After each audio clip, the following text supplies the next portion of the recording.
नमस्कार, स्वागत है आप सभी का आपके ऑफिशियल यूट्यूब चैनल गुरुजी स्पेशल क्लासेस में। मैं हूं निमाई साना, आपके समक्ष उपस्थित हूं साइकोलॉजी विषय वस्तु को लेकर। स्टूडेंट्स, आज की क्लास में हम सुपर टेट से रिलेटेड एक टॉपिक के बारे में डिस्कशन करेंगे जो आपके सुपर टेट में बाल मनोविज्ञान के अंतर्गत रखा गया है। जो आपके बाल मनोविज्ञान 10 मार्क्स के टॉपिक है, उसमें फर्स्ट टॉपिक है आपका व्यक्तिक विभिन्नता यानी इंडिविजुअल डिफरेंसेस, और सेकेंड टॉपिक है आपका बाल विकास को प्रभावित करने वाले कारक। तो आज हम बाल विकास को जो कारक प्रभावित करते हैं उनके बारे में स्टडी करेंगे और जानेंगे कि कौन कौन से कारक होते हैं जो बालक के विकास को प्रभावित करते हैं पॉजिटिवली, धनात्मक रूप से, और कौन कौन से ऐसे कारक होते हैं जो बालक के विकास को नकारात्मक रूप से प्रभावित करते हैं। जब हम इनको जानेंगे तो हम कोशिश करेंगे कि हम अपने व्यवहार में वो परिवर्तन लाएं और जो बच्चे के विकास को धनात्मक रूप से प्रभावित करते हैं उन उपकरणों को, उन साधनों को बालकों के समक्ष लाएं, और जो नकारात्मक प्रभावित करते हैं उनको उनसे दूर करें ताकि उन बच्चों का अधिक से अधिक डेवलपमेंट कर पाएं। जो आयोग आपसे चाहती है कि आप इस तरीके के व्यवहार आप अपने अंदर लाएं, तो उनसे रिलेटेड टॉपिक के बारे में डिस्कशन करेंगे और उसके बाद उन पर आधारित जो भी आपके प्रैक्टिस सेट होंगे वो हम नेक्स्ट क्लासेस में कवर करेंगे। तो चलिए स्टार्ट करते हैं और जानते हैं कि बालक के विकास को प्रभावित करने वाले कारक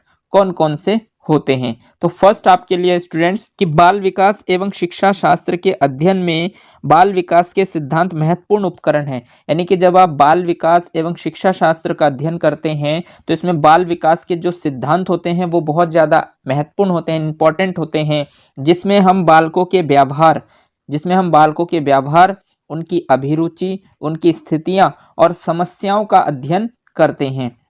यानी मोस्टली स्टूडेंट्स जब आप बाल विकास एवं शिक्षा शास्त्र को पढ़ते हैं तो उसमें आपको बाल विकास के कुछ सिद्धांत होते हैं जिनको आप जानते हैं। बाल विकास से रिलेटेड विकास के कुछ सिद्धांत होते हैं, कुछ नियम होते हैं जो आपके लिए बहुत ज़्यादा इंपॉर्टेंट है, ठीक है। और इनके माध्यम से आप क्या जानते हैं, आप बालकों के व्यवहार को जानते हैं, आप बालकों की जो अभिरुचियां हैं उनको समझते हैं, आप बालकों की स्थितियों को जानते हैं, और उसके बाद उनकी जो समस्याएं हैं उनको आप किस तरीके से सॉल्व करेंगे इसका अध्ययन करते हैं आप इस टॉपिक के अंतर्गत, ठीक। तो ये आपका है बाल विकास को प्रभावित करने वाले कारक।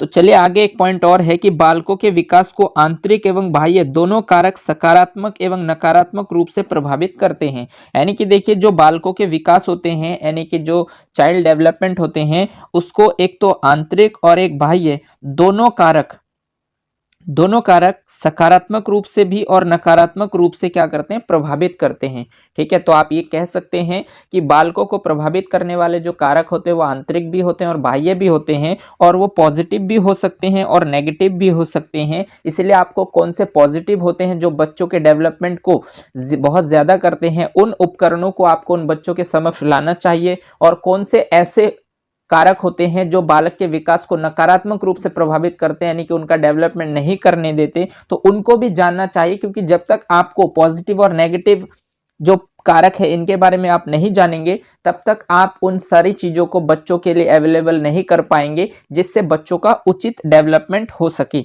ठीक है। तो इसके लिए आपको इस टॉपिक को जानना चाहिए। तो आपने जाना कि आप बाल विकास एवं शिक्षा शास्त्र के दौरान जो भी चीजें आप पढ़ते हैं वो मोस्टली यही होता है कि वो कहीं ना कहीं बालक का उचित डेवलपमेंट कर पाए, ठीक। तो यही आपके लिए मोस्ट है। तो चलिए आगे बढ़ते हैं और समझते हैं कि हम इसमें कौन कौन से जो दो कारक होते हैं, जैसे वंशानुक्रम या अनुवांशिक कारक होते हैं और एक आता है आपका वातावरणीय कारक। तो इनमें से कौन कौन से कारक हैं जो बालक के विकास को प्रभावित करते हैं। तो फर्स्ट आपके लिए है स्टूडेंट वंशानुक्रम या अनुवांशिक कारक, यानी कि इसको वंशानुक्रम कारक भी बोलते हैं और इसी को ही हम अनुवांशिक कारक भी बोलते हैं, ठीक। तो वंशानुक्रम कारक कौन से होते हैं, और दूसरे आते हैं आपके वातावरणीय कारक जो बालक के विकास को प्रभावित करते हैं। तो चलिए उसको समझते हैं कि वंशानुक्रम या अनुवांशिक कारक क्या होते हैं। तो अनुवांशिक या वंशानुक्रम गुणों का एक पीढ़ी से दूसरी पीढ़ी में स्थानांतरण होने की प्रक्रिया वंशानुक्रम कहलाती है। यानी कि जैसे कि स्टूडेंट्स अनुवांशिक शब्द है, इसी का ही दूसरा नाम है वंशानुक्रम, यानी कि ये दोनों एक ही शब्द को रिप्रेजेंट करते हैं जिसे इंग्लिश में हम बोलते हैं हेरिडिटी। तो हेरिडिटी गुणों का एक पीढ़ी से दूसरी पीढ़ी में स्थानांतरण होने की प्रक्रिया है। यानी कि जो गुण आपके माता पिता से आपके अंदर ट्रांसफर होते हैं या जो आपके दादा दादी से आपके माता पिता में ट्रांसफर होते हैं, यानी कि एक पीढ़ी से दूसरे पीढ़ी में जो भी गुण ट्रांसफर होते हैं उसी को ही हम आनुवांशिक गुण या फिर वंशानुक्रम गुण भी कहते हैं। यानी कुल मिलाकर जो भी आपके माता पिता से आपको प्राप्त हुए हैं जो भी गुण, उनको ही हम वंशानुक्रम या आनुवंशिक कारक कहते हैं। ठीक, नेक्स्ट पॉइंट है स्टूडेंट्स इसमें कि इसके माध्यम से बालकों में शारीरिक, मानसिक और सामाजिक गुणों का स्थानांतरण होता है। देखिए स्टूडेंट, जो वंशानुक्रम या आनुवंशिक कारक होते हैं, इसके माध्यम से बालकों में कौन से कारक स्थानांतरण होते हैं? तो शारीरिक जो फैक्टर होते हैं, यानी कि जो बच्चे होते हैं वो अपने माता पिता पर जाते हैं, क्योंकि वो उनके माता पिता के जो भी गुण हैं वो उन बच्चों के अंदर ट्रांसफर हुआ है, तो ये हो सकता है। दूसरा होता है मानसिक, यानी कि जैसी माता पिता की आईक्यू लेवल होगी, बच्चा भी डेफिनेटली उसी तरीके का होगा, क्योंकि उनकी हेरिडिटी अपने माता पिता से मिलती जुलती है, क्योंकि उनके माता पिता से जो गुण प्राप्त हुए हैं उन्हीं को ही हम हेरिडिटी कहते हैं। तो ये कहीं ना कहीं एक फैक्टर है जो बालक के डेवलपमेंट को प्रभावित करते हैं। फॉर एग्जाम्पल के लिए जैसे मान लीजिए कि अगर कोई माता पिता जो बहुत ज्यादा इंटेलिजेंट है, आईक्यू लेवल जिनका थोड़ा हाई है, तो उनके बच्चे के भी आईक्यू लेवल हाई होते हैं। और अगर मंदबुद्धि माता पिता देखा जाए तो उनके बच्चों का भी आईक्यू लेवल जो है वो मैक्सिमम समय पर देखा जाता है कि वो भी लो होते हैं। तो कहीं ना कहीं शारीरिक गुण तो माता पिता से प्राप्त होते ही हैं, मेंटली गुण भी माता पिता से ही प्राप्त होते हैं। और जब माता पिता से जो गुण प्राप्त होते हैं, माता पिता जो भी गतिविधियां वो घर पर करते हैं, क्योंकि मोस्टली बच्चे जो होते हैं वो ज्यादातर अपने माँ बाप के पास ज्यादा समय तक रहते हैं। ठीक है, तो जब वो अपने माता पिता को जो भी गतिविधियां करने देखते हैं तो उन्हीं गतिविधियों को वो बच्चे भी धारण करते हैं, यानी अनुकरण करते हैं। तो कहीं ना कहीं शारीरिक, मानसिक और सामाजिक गुण जो है उन बालकों में क्या होते हैं? स्थानांतरण होते हैं, यानी कि ट्रांसफर होते हैं। आई होप आप क्वेश्चन के पॉइंट्स को, मतलब टॉपिक के पॉइंट्स को समझ पा रहे होंगे। चलिए नेक्स्ट पॉइंट आपके लिए है कि वंशानुक्रम व्यक्ति की जन्मजात विशेषताओं का पूर्ण योग होता है जिसका प्रभाव विभिन्न पक्षों पर पड़ता है। देखिए यहाँ पर क्या बताया गया है वंशानुक्रम के बारे में, तो वंशानुक्रम यानी कि जो उसके माता पिता से जो भी गुण बच्चे को प्राप्त हुआ उसी को ही आप वंशानुक्रम कहते हैं। और वंशानुक्रम क्या करता है कि व्यक्ति की जन्मजात विशेषताओं का पूर्ण योग होता है, यानी कि उस व्यक्ति की जो भी जन्मजात यानी जन्म से जो भी विशेषताएं उस व्यक्ति के अंदर है उन सभी का जो संपूर्ण योग होता है, यानी कंप्लीट जो जन्मजात विशेषताएं है व्यक्ति का, वही उसका वंशानुक्रम होता है। और वंशानुक्रम की वजह से उसके विभिन्न पक्षों पर प्रभाव पड़ता है।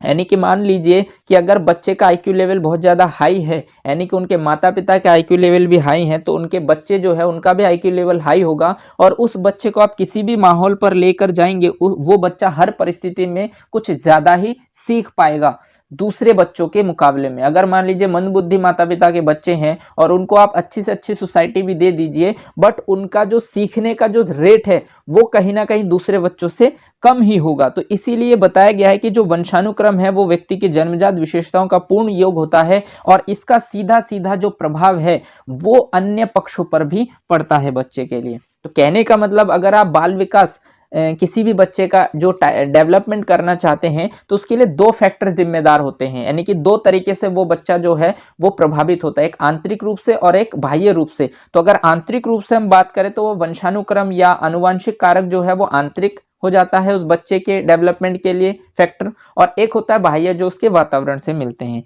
तो चलिए आनुवंशिक या वंशानुक्रम कारक आप समझ पा रहे होंगे। इसी से रिलेटेड नेक्स्ट पॉइंट पर आगे बढ़ते हैं और देखते हैं आपसे क्या कहते हैं।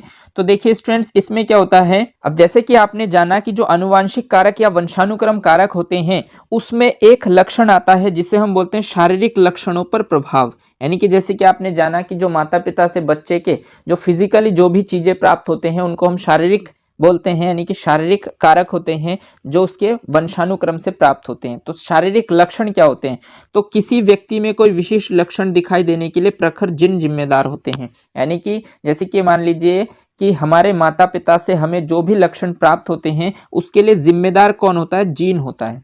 ठीक, और इस जीन का मतलब इसमें होते हैं स्टूडेंट 46 गुणसूत्र।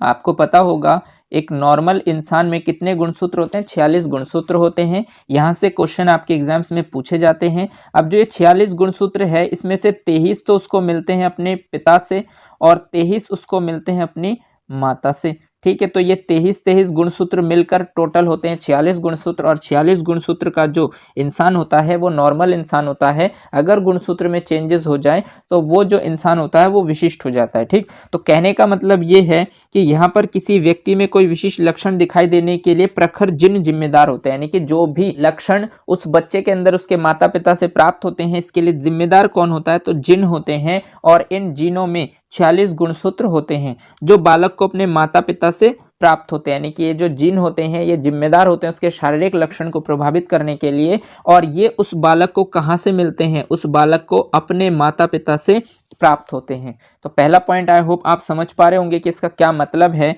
क्योंकि शारीरिक लक्षणों पर जो प्रभाव होता है, यानी कि जो शारीरिक लक्षण होते हैं वो एक कैसे फैक्टर होते हैं? अनुवांशिक फैक्टर होते हैं, यानी कि अनुवांशिक कारक होते हैं, जिसको हम वंशानुक्रम कारक भी बोलते हैं। तो इस तरीके से आपके एग्जाम्स में पूछा जाएगा, तो इन पॉइंटों को आप ध्यान रखेंगे। नेक्स्ट पॉइंट है स्टूडेंट्स इसी में ही कि बच्चों की महानता का कारण उनका वंशानुक्रम ही होता है, यानी कि जो बच्चे बहुत ज़्यादा महानता हासिल करते हैं तो उसके लिए जिम्मेदार उनका वंशानुक्रम ही होता है। क्योंकि अगर वंश से उनको अच्छी हेरिडिटी मिलते हैं, यानी कि उनका आईक्यू लेवल तीव्र होता है, तो उस बच्चे को यदि आप अच्छा वातावरण प्रोवाइड कर देते हैं तो वो बच्चा अपने जीवन में बहुत ऊंचाइयों तक पहुंचता है, यानी कि महानता हासिल करता है। इसीलिए बताया जाता है कि बच्चों की महानता का जो मुख्य कारण होता है वो उसके वंशानुक्रम ही होते हैं। ठीक, नेक्स्ट पॉइंट है स्टूडेंट्स कि बालक के रंग, रूप, आकार, शारीरिक गठन, ऊंचाई इत्यादि के निर्धारण में उसके आनुवंशिक गुणों का महत्वपूर्ण योगदान होता है। देखिए, अगर आप किसी बालक के रंग रूप को देखते हैं, यानी कि उसका कलर देखते हैं,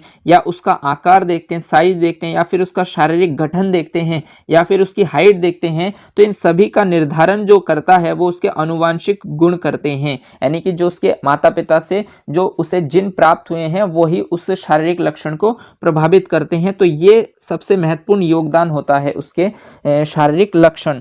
ठीक, तो बालक के रंग, रूप, आकार, शारीरिक गठन, ऊंचाई इत्यादि के निर्धारण में उसके आनुवंशिक गुणों का महत्वपूर्ण योगदान होता है, यानी कि उसे जो भी आनुवंशिक गुण प्राप्त होते हैं उसी आधार पर बालक का रंग रूप होता है, उसका आकार होता है, उसका शारीरिक गठन होता है, उसकी हाइट होती है। इसलिए आप देखते हैं कि जिस माता पिता की हाइट जितनी होती है उनके बच्चे की भी लगभग हाइट सेम होती है। बहुत कम केसेस ऐसे होते हैं कि उनके बच्चे जो है माता पिता से भी ज्यादा हाइट प्राप्त कर पाते हैं। वो कहीं ना कहीं हो सकता है कि उसको वातावरण अच्छा मिला हो या उसका पालन पोषण अच्छे से किया गया हो, इस वजह से कभी कभी आपको देखने को मिलते हैं। अदरवाइज अगर उस बच्चे को भी उसके माता पिता जैसे पालन पोषण मिल रहे होते या भोजन की प्राप्ति होती तो शायद उनका जो हाइट होता है वो भी उसी के अनुरूप होता। लेकिन आजकल जो है ट्रेंड थोड़ा सा चेंज हो चुका है। तो माता पिता जो है पहले के माता पिता काफी ज्यादा स्ट्रगल करते थे और वो सही तरीके से भोजन प्राप्त नहीं कर पाते थे गरीबियों के कारण। और इस समय जो है हर एक बच्चा जो है खान पान से कभी भी कोई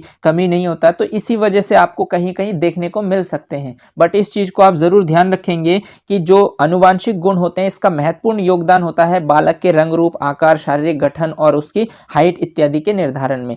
नेक्स्ट पॉइंट है स्टूडेंट्स, बालक के आनुवंशिक गुण उसकी वृद्धि एवं विकास को भी प्रभावित करते हैं। देखिए, जो बालक के आनुवंशिक गुण होते हैं, यानी कि जो उसके माता पिता से उसको जो गुण प्राप्त होते हैं वो उसकी वृद्धि एवं विकास को भी प्रभावित करते हैं। यानी कि जैसे जैसे आनुवंशिक गुण मिलेंगे उसी हिसाब से उसका वृद्धि होगा एवं उसका विकास भी होगा। फॉर एग्जाम्पल के लिए मान लीजिए कि कोई मंदबुद्धि माता पिता के बच्चे हैं तो उनकी वृद्धि भी उसी अकॉर्डिंग होगी। फिजिकली हो सकता है उनका ग्रोथ बहुत ज्यादा हो, बट मेंटली उनका वृद्धि जो है या डेवलपमेंट जो है वो उतना ना हो पाए। ठीक है, क्योंकि आईक्यू लेवल उनका कहीं ना कहीं लो है। और यदि आईक्यू लेवल हाई है तो उसकी वृद्धि जो है वो भी समय अनुसार उनका डेवलपमेंट भी बहुत तीव्र गति से होता है। तो कहीं ना कहीं जो बालक के आनुवंशिक गुण होते हैं उसके वृद्धि और विकास को सीधा सीधा इफेक्ट करते हैं। इसी तरीके से स्टूडेंट नेक्स्ट पॉइंट है इसी में आपका कि बच्चों के स्वभाव,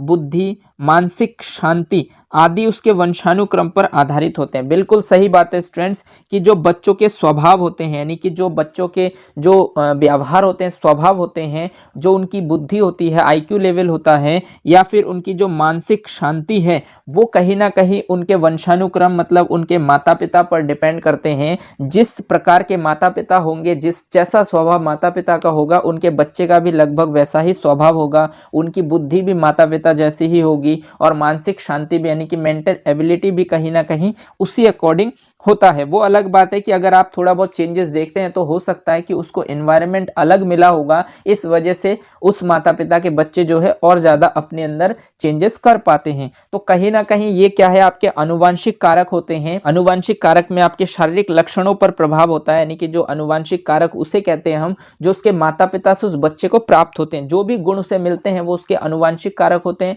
यानी वंशानुक्रम कारक बोलते हैं हम इसको। और इसका सीधा सीधा इफेक्ट उसके शारीरिक लक्षण पर जाता है सबसे पहले। तो चलिए अब हम जानते हैं कि जो आनुवांशिक कारक होते हैं यानी कि जो वंशानुक्रम कारक है उसके लिए और कौन कौन से प्रभाव और कौन कौन से फैक्टर होते हैं जिसको प्रभावित करते हैं, तो उसमें आता है आपका एक बुद्धि पर प्रभाव, यानी कि जो आनुवांशिकता की वजह से उसकी बुद्धि पर क्या इफेक्ट पड़ता है इसके बारे में जानेंगे।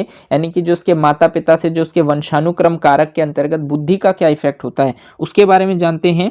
तो देखिए, बुद्धि को अधिगम की योग्यता, समायोजन योग्यता या निर्णय लेने की क्षमता आदि के रूप में परिभाषित किया जाता है। यानी कि नॉर्मली आप जानते हैं कि बुद्धि क्या होता है, यानी इंटेलिजेंस क्या होती है। अगर आप सही तरीके से जानते हैं तो अच्छी बात है, अदरवाइज आप मेरे चैनल के प्लेलिस्ट पर जाकर इंटेलिजेंस टॉपिक पर मैंने डिस्कशन किया है काफ़ी, तो उसको आप देख सकते हैं और समझ सकते हैं कि बुद्धि क्या होती है, इसका मेन अर्थ उद्देश्य क्या होता है और बुद्धि को हम क्यों स्टडी करते हैं और इससे रिलेटेड कौन कौन से सिद्धांत दिए गए हैं साइकोलॉजिस्टों के द्वारा जिनसे रिलेटेड आपके एग्जाम्स में प्रश्न पूछे जाते हैं। बट ओवरऑल मैं यहाँ पर आपको बता देता हूँ कि जो आनुवांशिक कारक या वंशानुक्रम कारक के अंतर्गत एक पॉइंट आता है जो आपके बुद्धि पर भी प्रभाव पड़ता है। तो इसके लिए क्या होता है कि बुद्धि को अधिगम की योग्यता भी कहते हैं, यानी कि अगर आपके अंदर कुछ सीखने की योग्यता है तो उसको भी हम बुद्धि कह सकते हैं। या फिर अगर आपके पास समायोजन की योग्यता है, यानी कि आप किसी भी माहौल को एडजस्ट कर सकते हैं, तो भी आपके पास बुद्धि है। या फिर यदि आप निर्णय लेने की क्षमता है आपके अंदर कि आप किसी भी टॉपिक पर डिसीजन ले सकते हैं, तो निर्णय लेने की क्षमता भी आपकी क्या कहलाती है, बुद्धि कहलाती है। यानी कि इन रूपों में हम बुद्धि को परिभाषित करते हैं या किया जाता है। नेक्स्ट पॉइंट है स्टूडेंट्स इसी में, जिस बालक के सीखने की गति अधिक होती है उसका मानसिक विकास भी तीव्र गति से होता है। बिल्कुल सही बात है। देखिए, जिस बालक की सीखने की गति, यानी कि जो बच्चा बहुत जल्दी सीखता है उसका मानसिक विकास भी तीव्र गति से होता है, यानी कि उसकी बुद्धि पर इफेक्ट पड़ता है और ये कहीं ना कहीं उसको अपने माता पिता से प्राप्त होता है। जो बच्चे बहुत जल्दी किसी भी चीज को सीख लेते हैं तो इसका उसके मेंटल डेवलपमेंट पर बहुत तेजी से इफेक्ट पड़ता है। वो अपने जीवन में बहुत जल्दी जल्दी चीजों को सीखता है और उसका आईक्यू लेवल भी बहुत ज्यादा शार्प होता है, वो काफी माइंडेड होता है, यानी कि उसका मेंटल डेवलपमेंट काफी तेज गति से होता है। और इस पर जिम्मेदार कौन होता है, उसकी बुद्धि। और उसकी बुद्धि कहां से प्राप्त हुई, उसे माता पिता से प्राप्त हुई। इसका मतलब बुद्धि एक कैसा कारक है, आनुवांशिक कारक है या वंशानुक्रम कारक है। ठीक है, यहां से सीधा सीधा आपसे पूछा जाएगा कि निम्नलिखित में से कौन से आनुवांशिक कारक है, और ऑप्शन आपसे दिया जाएगा शारीरिक या फिर बुद्धि या फिर आपकी चेतना, तो इस तरीके से, या फिर वातावरण। तो आनुवांशिक कारक के अंतर्गत कौन कौन से आएंगे, इस टॉपिक को आपको समझना होगा। इसीलिए आप बुद्धि को इतना ज्यादा डिटेल में जान रहे हैं, क्योंकि शारीरिक और बुद्धि जो है वो कहीं ना कहीं आनुवांशिक कारक के अंतर्गत आते हैं। इसके बाद नेक्स्ट है स्टूडेंट्स कि बालक अपने परिवार, समाज एवं विद्यालय में अपने आप को किस तरह समायोजित करता है, यह उसकी बुद्धि पर निर्भर करता है। बिल्कुल सही बात है कि बालक अपने परिवार में, ठीक है, अपने परिवार में, समाज में एवं विद्यालय में अपने आप को किस तरह से समायोजित करता है, यानी कि एडजस्ट करता है, यह उसकी बुद्धि पर निर्भर करता है। देखिए, आप किसी भी व्यक्ति में कमियां यदि ढूंढना चाहेंगे तो आप किसी भी तरीके से ढूंढ सकते हैं, ठीक। बट यदि आप उनके अंदर जो अच्छाइयां हैं उनको लेना चाहते हैं या आपके अंदर लेने की क्षमता है, उन अच्छाइयों को एब्जॉर्ब करने की क्षमता है और उनकी बुराइयों को नेग्लेक्ट करने की क्षमता है, तो इसका मतलब आप एक बुद्धिमान व्यक्ति है या फिर आपकी बुद्धि बहुत ज्यादा हाई है। इसका मतलब यह है कि जो आपकी बुद्धि है वो कहीं ना कहीं आपके माता पिता से आपको प्राप्त हुई है। आपके माता पिता भी शायद तीव्र बुद्धि वाले हैं, इसीलिए आपको ये बुद्धि उनसे प्राप्त हुई है। तो कहीं ना कहीं बुद्धि एक कैसा फैक्टर होता है कि अनुवांशिक कारक होते हैं, यानी कि वंशानुक्रम कारक होते हैं, हेरिडिटी फैक्टर होते हैं। तो इस तरीके से आपके एग्जाम्स में प्रश्न बनेंगे और आप इन चीजों को इस तरीके से ध्यान रखेंगे। अगर आप चीजों को समझने की कोशिश करेंगे तो आप बिल्कुल इजी वे में उस क्वेश्चन के ऑप्शन को छांटकर उस क्वेश्चन का राइट आंसर निकाल सकते हैं। और इसी तरीके की इंटेलिजेंसी आपको दिखानी है आपके एग्जाम्स में। तो आपने जाना कि किस तरीके से बाल विकास को प्रभावित करने वाले कारक में पहला कारक आता है आपका अनुवांशिक कारक या वंशानुक्रम कारक। इसी तरीके से जो दूसरा कारक होता है वो आपका आता है वातावरणीय कारक। तो देखा आपने, अनुवांशिक कारक या वंशानुक्रम कारक में दो पॉइंट आते हैं, एक तो शारीरिक लक्षण पर प्रभाव पड़ता है अनुवांशिक कारक का, और एक बुद्धि पर प्रभाव पड़ता है अनुवांशिक कारक का। अब हम जानेंगे कि वातावरणीय कारक कौन कौन से होते हैं जो उसको प्रभावित करते हैं। तो चलिए आगे बढ़ते हैं और देखते हैं वातावरणीय कारक कौन कौन से हैं। तो सेकंड टॉपिक है इसी में स्टूडेंट्स कि वातावरणीय कारक। वातावरणीय कारक क्या होते हैं, तो वातावरण का बालक के व्यक्तित्व के प्रत्येक पहलू, यहाँ पर स्टूडेंट थोड़ा सा एरर है, ये हो जाएगा पहलू, ठीक। तो वातावरण का बालक के व्यक्तित्व के प्रत्येक पहलू जैसे भौगोलिक, सामाजिक और सांस्कृतिक पर व्यापक प्रभाव पड़ता है।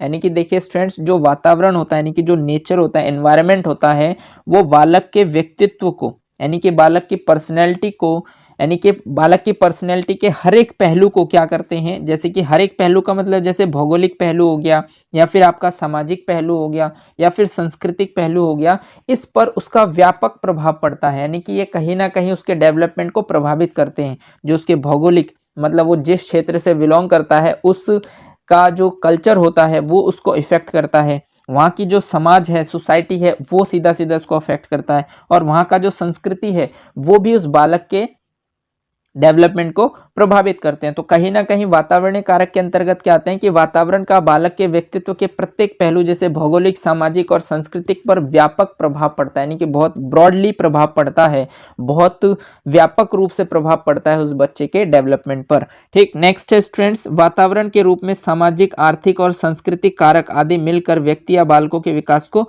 प्रभावित करते हैं। देखिए नेक्स्ट पॉइंट पर अगर हम बात करें तो वातावरण के रूप में यानी कि जो वातावरण होते हैं उसके सामाजिक, उसके आर्थिक एवं उसके सांस्कृतिक कारक आदि मिलकर व्यक्ति या बालक के विकास को प्रभावित करते हैं। यानी कि वो बच्चा जिस समाज से होगा, उसकी आर्थिक स्थिति जिस प्रकार की होगी, उसकी संस्कृति यानी कि उसका जो समाज का जो संस्कार है, उसने जो अपने जीवन में देखा, सीखा, सुना है, वो सारे के सारे जब मिल जाएंगे तो उस बालक के विकास को प्रभावित करेंगे। इसी को ही हम वातावरणीय कारक कहते हैं। तो इन्वायरमेंटल मतलब देखिए, अगर किसी बच्चे का जन्म होता है तो वो बच्चा जिस समाज में रहता है उस समाज के जो नियम, रूल्स, रेगुलेशन है वो बच्चा सीखता है। वो जिस घर में रहता है यानी कि उसकी आर्थिक स्थिति जैसी होगी, मतलब अगर वो पैसे वाले घर से होगा तो उसका रहन सहन, उसका स्टाइल, हर चीज अलग होगा। और अगर वो गरीब परिवार से है तो वो हर एक चीजों से जूझता है, यानी कि हर एक प्रॉब्लम्स को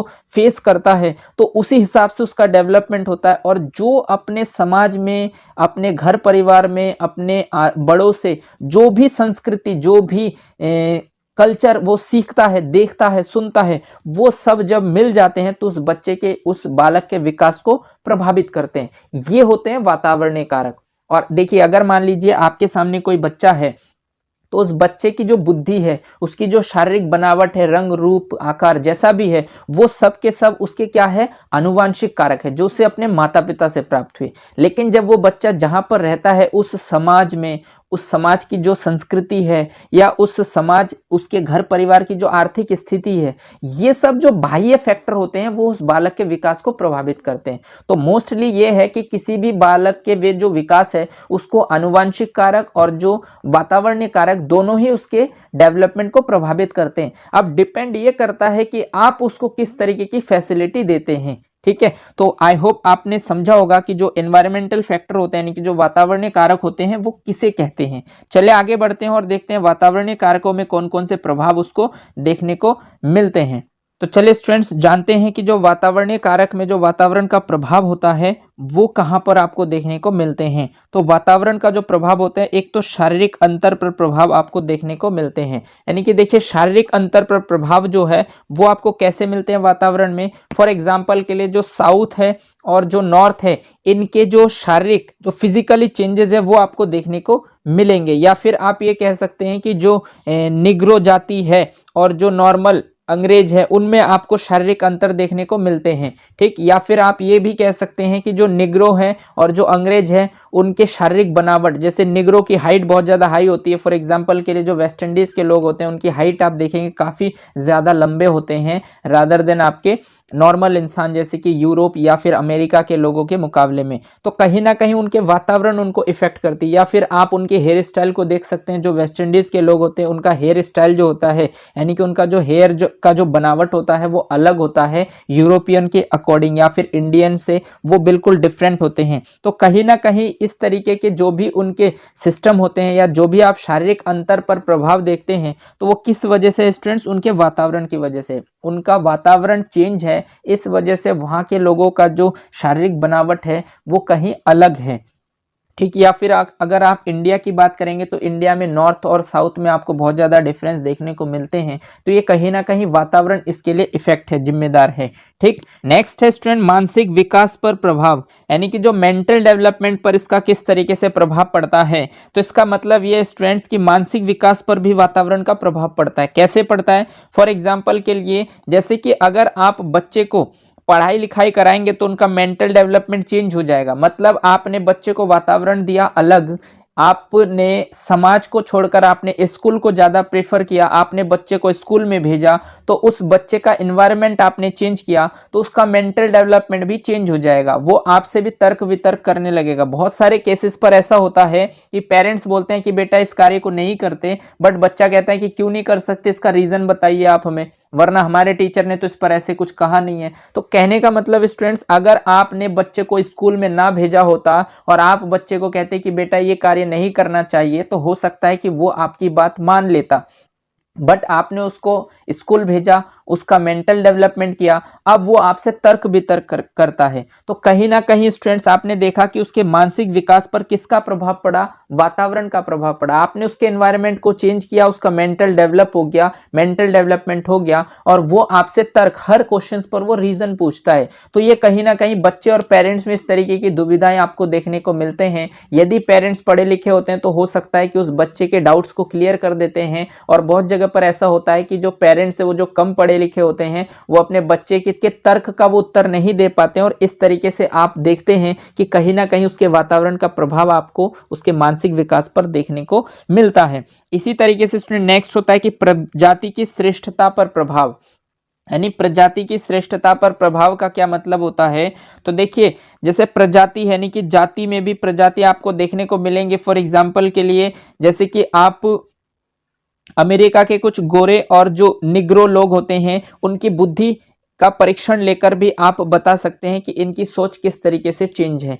ठीक। क्योंकि जो गोरे लोग होते हैं उनकी सोच अलग होती है, और जो निग्रो होते हैं उनकी सोच अलग होती है। फॉर एग्जांपल के लिए, जैसे कि आप जानते हैं बराक ओबामा से रिलेटेड किस तरीके से उनकी जो सोच है वो थोड़ा सा डिफरेंट है, और आपको डोनाल्ड ट्रंप के सोच में भी आपको डिफरेंसेस देखने को मिलते हैं। तो कहीं ना कहीं उनका प्रजाति जो है इसका भी इफेक्ट पड़ता है, यानी कि प्रजाति, वो जिस जाति से, जिस प्रजाति से बिलोंग करते हैं उस प्रजाति का भी वातावरण पर इफेक्ट पड़ता है, और यही उसका वातावरणीय कारक कहलाता है। नेक्स्ट होता है स्टूडेंट्स बुद्धि पर प्रभाव। तो देखिए, बुद्धि पर प्रभाव का भी वही मतलब है। हो सकता है कि मान लीजिए कि आपको बुद्धि का जो प्रभाव है आपने अनुवांशिक कारक पर देखा, बट आपने मान लीजिए अपनी बुद्धि का इस्तेमाल नहीं किया अपने जीवन में। मतलब फॉर एग्जांपल के लिए, आप एक तीव्र आईक्यू लेवल वाले पेरेंट्स के बच्चे हैं, या एक बच्चे को ले लीजिए जो जिनके माता पिता बहुत तीव्र बुद्धि के हैं, और उस बच्चे को आप एनवायरनमेंट चेंज कर दीजिए, उस बच्चे को उसके माता पिता से अलग उसके दादा दादी जी के पास रख दीजिए, और उसके दादा दादी गांव में रहते हों। ठीक है। फॉर एग्जाम्पल के लिए मैं आपको बता रहा हूं कि बुद्धि पर किस तरीके से प्रभाव पड़ता है। मान लीजिए कि दो जुड़वा बच्चे हैं और वो उनका आईक्यू लेवल दोनों का ही अपने माता पिता पर गए हैं। मान लीजिए कि उनके माता पिता वो तीव्र बुद्धि वाले हैं। ठीक। तो उनके दो बच्चे हैं जुड़वा, एक बच्चे को आप शहर में रख दीजिए और एक बच्चे को आप गांव में भेज दीजिए अपने दादा दादी जी के पास। तो उसमें आपको बुद्धि में प्रभाव आपको देखने को मिलेगा। जो बच्चा उसके माता पिता के पास रहेगा उसका जो बुद्धि होगा वो अलग तरीके से सोचेगा हर चीज के बारे में, और जो बच्चा गांव में चला गया अपने दादा दादी जी के पास चला गया, उस बच्चे का बुद्धि भी आपको अलग देखने को मिलेंगे। तो कहीं ना कहीं यहाँ पर आनुवंशिक कारक तो दोनों के लगभग सेम है, बट उसको एनवायरनमेंट आपने चेंज कर दिया तो उसका भी प्रभाव आपको देखने को मिल गया। तो कहने का मतलब यह है कि जो बुद्धि पर भी वातावरणीय कारक जो है वो प्रभावित करते हैं। और इसी तरीके से स्टूडेंट्स व्यक्तित्व पर प्रभाव, यानी व्यक्तित्व पर प्रभाव क्या होता है? तो व्यक्तित्व भी लोगों का अलग होता है। कुछ लोग जो है ऐसे हो सकते हैं जो अंतर्मुखी स्वभाव के हो। मान लीजिए आप जानते हैं अंतर्मुखी स्वभाव, और एक होते हैं बहिर्मुखी स्वभाव। बहिर्मुखी स्वभाव का मतलब, जैसे कि आपने इससे पहले पढ़ा है, जब मैंने आपको व्यक्तिक विभिन्नता टॉपिक पढ़ाया था तो उसके दौरान मैंने आपको बताया कि जो व्यक्तित्व होते हैं उसको यूंग साहब ने तीन तरीके से डिवाइड किया, अंतर्मुखी, बहिर्मुखी और उभयमुखी। फॉर एग्जाम्पल के लिए मान लीजिए एक बच्चा है जो अंतर्मुखी स्वभाव का है, जो अपने घर पर ही ज्यादा वक्त बिताता है, वो बाहर इधर उधर घूमना पसंद नहीं करता, और एक बच्चा है जो बहुत ज्यादा बाहर घूमता है, घर पर कम समय स्पेंड करता है, तो वो बहिर्मुखी स्वभाव का, और जो घर पर ज्यादा समय बिताता है वो अंतर्मुखी स्वभाव का।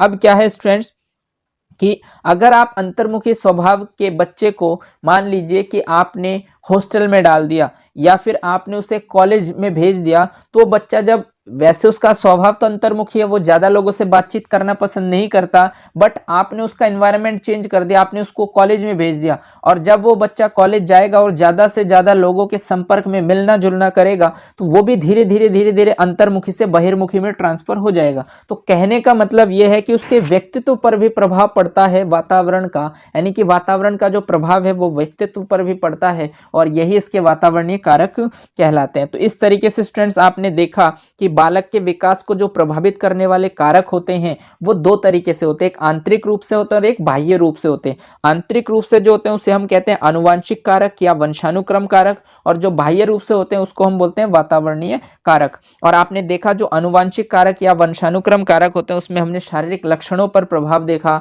बुद्धि पर प्रभाव देखा, और इसी तरीके से जो वातावरणीय कारक होते हैं उसमें वातावरण का प्रभाव कैसे होता है, उसके शारीरिक अंतर पर पड़ता है, उसके मानसिक विकास पर पड़ता है, उसके प्रजाति की श्रेष्ठता पर पड़ता है, उसकी बुद्धि पर पड़ता है, और उसके व्यक्तित्व पर भी पड़ता है। तो आई होप आपने देखा कि किस तरीके से बालक के विकास को प्रभावित करते हैं और कौन से पॉजिटिव होते हैं, कौन से नेगेटिव होते हैं, इन सब चीजों के बारे में आपने जाना। आगे के क्लासेस में हम देखेंगे कि आनुवांशिकता एवं वातावरण का क्या शैक्षिक महत्व होता है, और कौन कौन से फैक्टर होते हैं बाह्य जो बालक के विकास को प्रभावित करते हैं, और इस तरीके से आपका ये टॉपिक कंप्लीट हो जाएगा। और उसके बाद हम एक प्रैक्टिस सेट सॉल्व करेंगे जिससे आपको आइडिया हो जाएगा कि इस टॉपिक में आपने क्या पढ़ा, क्या समझा, और उस पर आधारित प्रश्न किस तरीके से आपके एग्जाम्स में पूछे जाते हैं। तो स्टूडेंट्स आई होप आपको ये सारे पॉइंट क्लियर हो गए होंगे। अगर आपको किसी भी पॉइंट्स में डाउट्स है तो आप कमेंट सेक्शन में मुझसे पूछ सकते हैं, कमेंट्स कर सकते हैं और पूछ सकते हैं। ठीक, चलिए स्टूडेंट्स आई होप आपने सारे पॉइंट्स अच्छे से समझ लिए होंगे। यदि आपको किसी भी पॉइंट्स में डाउट्स हो तो आप मुझे कमेंट करके पूछ सकते हैं, मैं कोशिश करूंगा कि आपके डाउट्स को क्लियर करने की। आज के लिए बस इतना ही। अगर आपको ये क्लास अच्छी लगी हो तो इसे लाइक कीजिए, अपने दोस्तों के साथ शेयर कीजिए, और अगर आपने चैनल को सब्सक्राइब नहीं किया है तो चैनल को सब्सक्राइब कर लीजिए, बेल आइकन को भी प्रेस कर दीजिए, ताकि इसी तरीके के बेनिफिशियल वीडियो जब भी मैं आपके लिए बनाऊं तो आपको टाइम टू टाइम नोटिफिकेशन मिलते रहें। धन्यवाद। जय हिंद।